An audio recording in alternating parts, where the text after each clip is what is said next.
جب میں یہ دیکھتا ہوں کہ میرے خیالات منتشر ہونے کے بعد پھر جمع ہو رہے ہیں تو جہاں کہیں میری قوت گویائی کام دیتی ہے، میں شہر کے راؤسا سے مخاطب ہو کر یہ کہنے لگ جاتا ہوں: مرمری محلات کے مکینوں، تم اس وسیع کائنات میں صرف سورج کی روشنی دیکھتے ہو، مگر یقین جانو اس کے سائے بھی ہوتے ہیں۔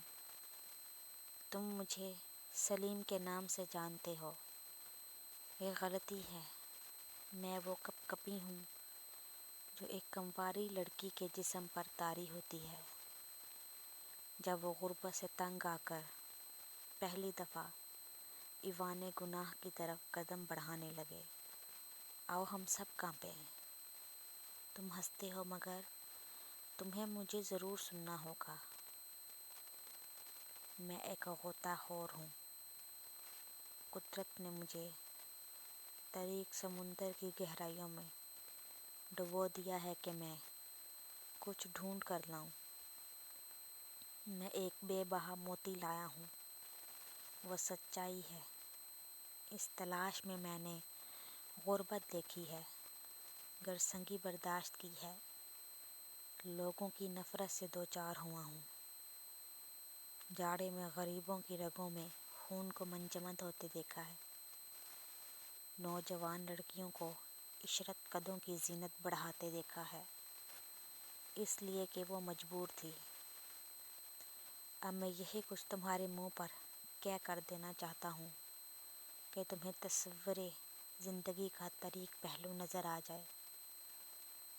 انسانی ایک دل ہے، ہر شخص کے پہلو میں ایک ہی قسم کا دل موجود ہے۔ اگر تمہارے بوٹ غریب مزدوروں کے ننگے سینوں پر ٹھوکریں لگاتے ہیں، اگر تم اپنے شہوانی جذبات کی بھڑکتی ہوئی آگ کسی ہمسایہ نادار لڑکی کی عصمت دری سے ٹھنڈی کرتے ہو، اگر تمہاری غفلت سے ہزارہا یتیم بچے گنوار جہالت میں پل کر جیلوں کو آباد کرتے ہیں، اگر تمہارا دل کاجل کے مانند سیاہ ہے تو یہ تمہارا قصور نہیں۔ ایوان معاشرت ہی کچھ ایسے ڈھب پر استوار کیا گیا ہے کہ اس کی ہر چھت اپنی ہمسایہ چھت کو دبائے ہوئے ہے، ہر اینٹ دوسری اینٹ کو۔ جانتے ہو موجودہ نظام کے کیا معنی ہیں؟ یہ کہ لوگوں کے سینوں کو جہالت کدہ بنائے، انسانی تعزز کی کشتی ہوس کی موجوں میں بہا دے،